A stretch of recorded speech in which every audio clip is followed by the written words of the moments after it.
pana Vojtěcha Beluše, jehož prezentace zní vzdělávání v cloud. Ta angličtina je taková ne jako naše bratrské jazyky, takže v tuto chvíli nevím, jestli půjde o mraky a blesky, nebo obláčky a něco, co může být velmi příjemné, takže uvidíme. Ďakujem za slovo. Dobré popoludne, dámy a páni. Som rád, že mám možnosť prestúpiť pred vás a prezentovať vám niečo podľa mňa nové, jeden nový zaujímavý projekt. Aj keď na druhej strane pokračovať po predchádzajúcej prezentácii je dosť ťažké. Schválne som si všímal vaše tváre a nepotvrdilo sa to, čo kolega prezentoval na začiatku svojej prezentácie, že po obede bude problém. Myslím, že všetci ho veľmi zaujato počúvali. Tak ja sa pokúsim na ňom nadviazať a trošku to premostiť. Spojím dve časti, ktoré spomenul. Tá prvá bola, že vonku je zamračené, také neveľudné počasie. Tak aby tomu tak nebolo stále, tak ja som vám pre istotu dal jeden pekný obrázok na začiatok. A to druhé prepojenie je možno aj o tých návykoch. Práve aj v tejto téme je možné nájsť, a možno spoločne na to prídeme, že je tam možné nájsť veľa návykov, ktoré vedú názorovo veľkú skupinu ľudí k niečomu. Takže poďme k tomu obrázku. Možno si pri tom obrázku veľa z vás spomenie na dovolenku. Pohodička niekde na pláži, more, krásne nebičko, ale sú tam nejaké mraky. Samozrejme v tom našom ponímaní nám nejde o takéto nepríjemné mraky, ale skôr nám ide o tie pohodové mráčky, ktoré prinesú niečo, čo nám pomôže. Tu ešte nadviažem možno na tretiu vec, ktorú máme v tých prednáškach a v prezentáciách spoločnú, a to je otázka, akým spôsobom môžeme vnímať podnety, ktoré prichádzajú z okolia.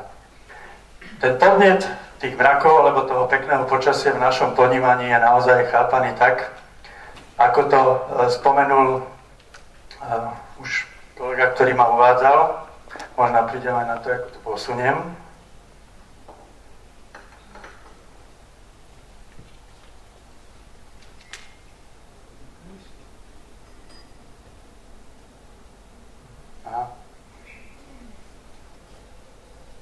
Tak.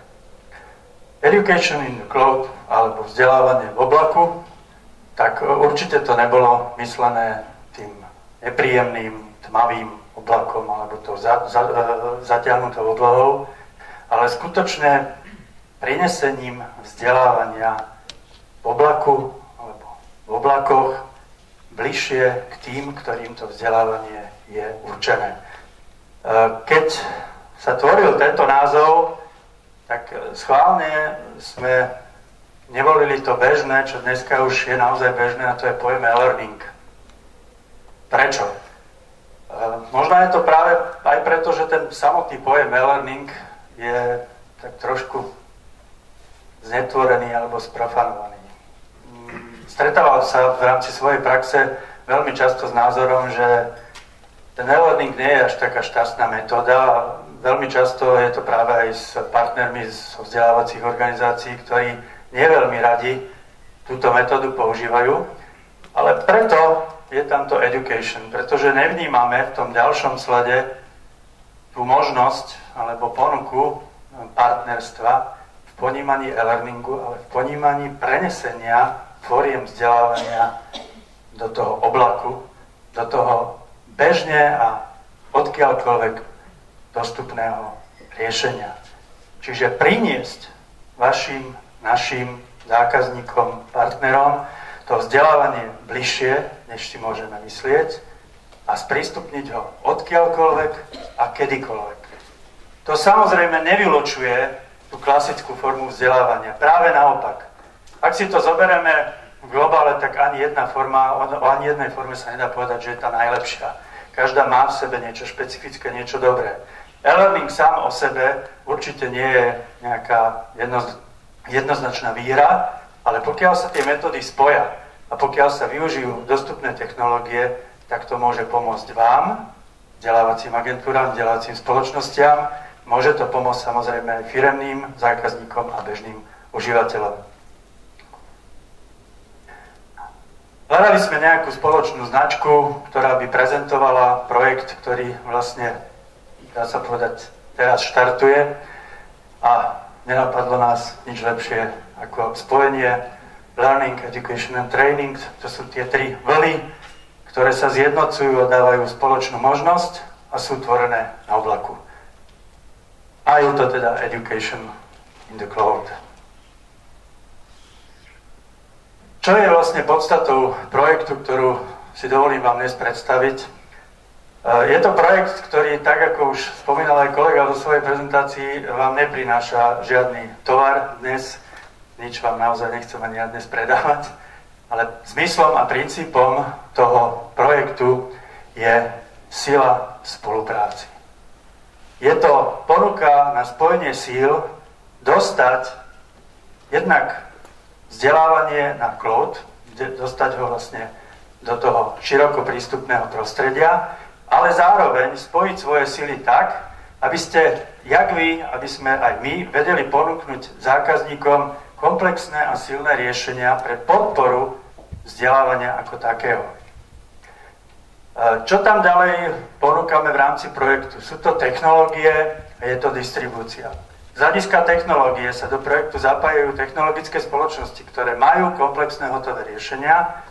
Tie riešenia majú skutočne v cenových reláciách, ktoré sú dostupné širokej škále užívateľov. A čo je možno dôležité, princípom, alebo základným princípom je, aby to boli nelicencované riešenia. Ste aj vy, často sa stretávate s tým, že narazíte na spustu aplikácií, softvéru, ktoré sú veľmi zaujímavé, ale na druhej strane, keď dostanete ponuku, tak zistíte, ale bude to investícia, kde v dnešnej dobe, v čase z ekonomickej situácie, ako máme, to prehodnocuje každý zákazník, alebo na druhej strane tá cena nezodpovie treba z kvalite. V tomto prípade skutočne ten zámer technologických firiem, o ktorých neskôr budem hovoriť, je taký poskytnúť riešenie, aj možná prostredníctvom vás, zákazníkom, s čo najnižšou záťažou finančnou, ale s čo najvyšším efektom. Čo sa týka distribúcie, tak v rámci distribúcie je to zase ponuka distribučných kanálov. Je to ponuka vlastne priestoru, ponuka portálov, ponuka aplikácií na webe pre vzájomnú spoluprácu, čiže nie je to nanúcovanie, alebo nie je to taká agresívna ponuka produktov, tu máte niečo a kúpte si to, ale je to ponuka pre vás, vzdelávacie agentúry, alebo vôbec pre partnerov ako takých, aby sme spoločne využili už zabehnuté hotové distribučné kanály a ponúkli užívateľom alebo zákazníkom možnosť dostať sa čo najrýchlejšie a najefektívnejšie k týmto formám vzdelávania. Spoločný vývoj, jeho cieľom je zase spojenie síl na vytváranie a prispôsobovanie aplikácií, ale hlavne obsahu, čiže toho, čo je najdôležitejšie z hľadiska toho vzdelávania, potrebám zákazníkov, z hľadiska vývoja nových produktov. Tu sa na chvíľočku zastavím. Ak porovnávam ponuku elektronického obsahu, takého kvalitnejšieho elektronického obsahu, vo vzťahu k zahraničným portálom a vo vzťahu k Slovensku, tak skutočne u nás toho efektívneho, zaujímavého obsahu, ktorý by motivoval zamestnancov takúto formu využívať, veľmi veľa nie je.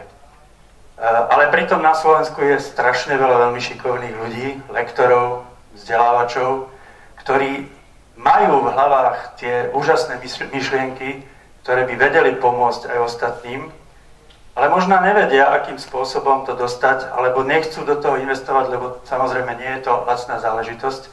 A práve preto nás napadla myšlienka združiť takéto skupiny ľudí a dať to pod jeden spoločný vývoj, to znamená ponúknuť metódy vývoja obsahu v rámci tej spolupráce a vytvoriť tak spoločne obsah, ktorý je zase nasaditeľný cez distribučné kanály. Veľké projekty, s tým sa stretávate asi rovnako ako my. Často sú vyhlasované, veľmi často sú vyhraté už dopredu. Ale pokiaľ sa jedná skutočne o korektné veľké projekty, tak tam treba združenú silu. Tam treba naozaj univerzálny tím, ktorý dokáže v rámci, hovorím o vzdelávacích projektoch, poskytnúť tú širokú škálu možností, aby ten projekt mal ako celok zmysel. Aby to nebol projekt pre projekt, ale aby bola merateľná aj jeho výhodnosť, jeho prínos. Práve preto je tam aj v tých cieľoch aj tá časť spojenia síl v rámci veľkých projektov a prikladanie tej vlastnej roli, tých vlastných prínosov v rámci toho jednotlivého projektu. No a postavenie LRNGu, ja som to začal už na začiatku, to postavenie v dnešnej dobe je také, aké je.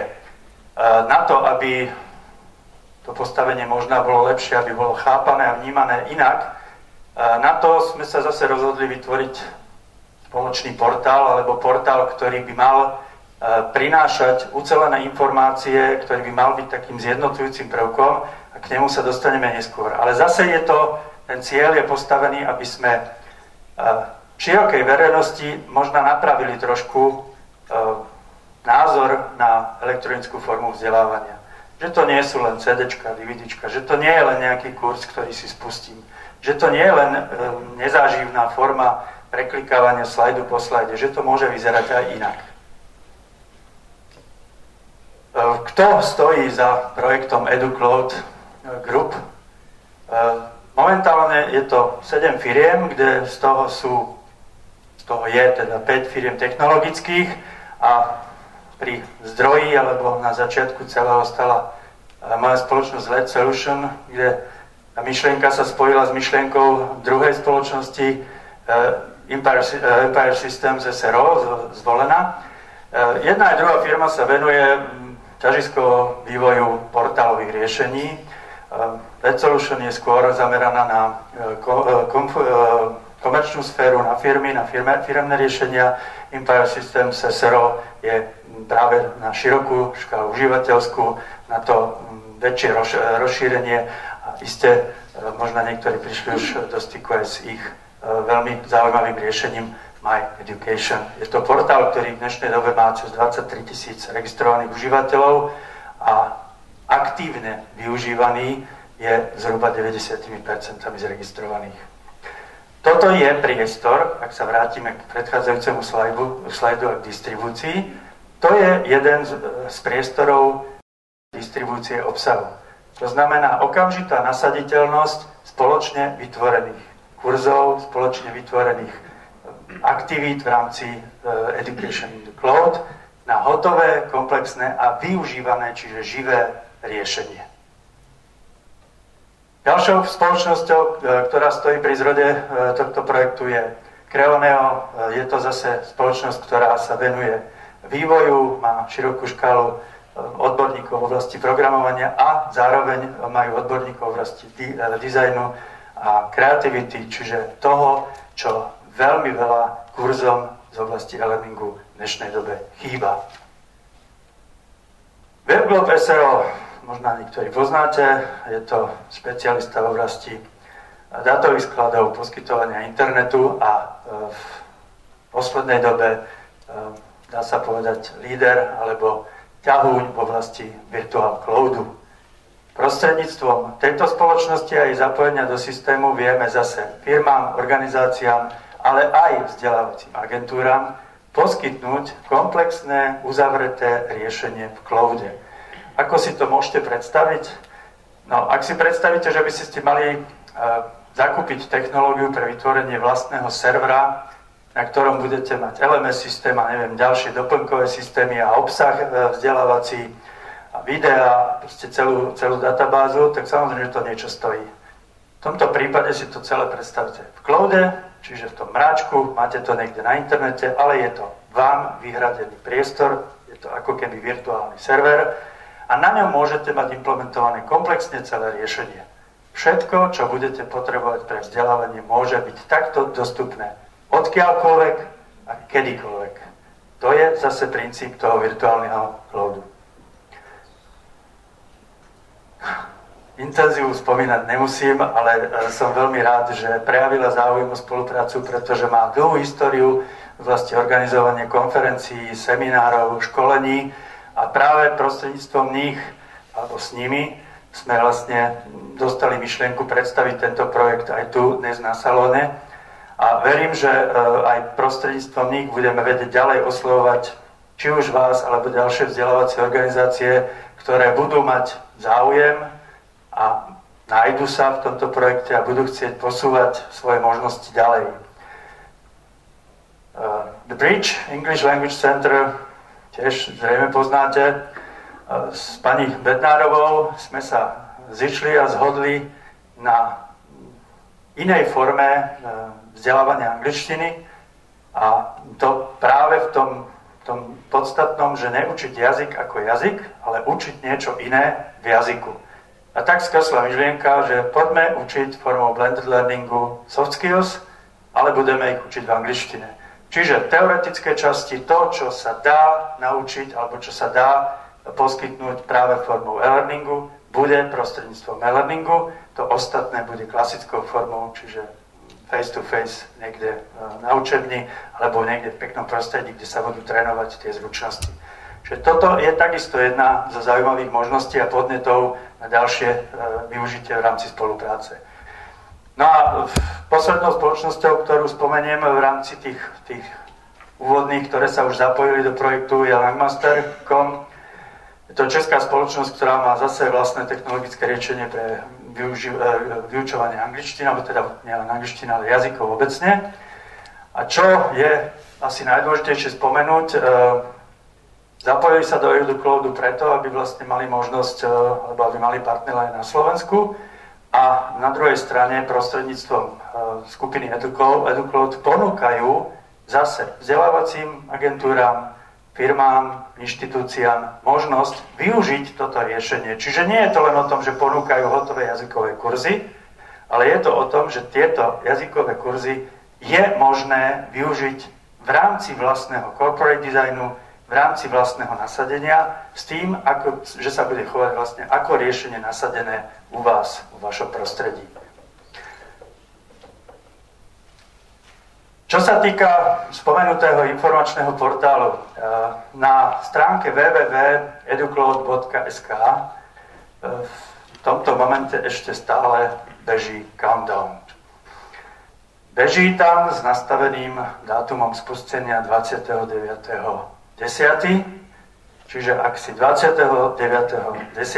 ráno dáte do linku v prehliadači www.educloud.sk, tak sa vám už objaví táto stránka a prečo ju zdôrazňujem. Toto nebude stránka pre predaj, primárne. Toto nebude stránka o tom, že je tu nejaká firma, ktorá má svoj web a prostredníctvom toho webu chce predávať svoje produkty. Primárne to bude stránka, ktorá má slúžiť všetkým, ktorí chcú vážne pracovať so vzdelávaním na cloude.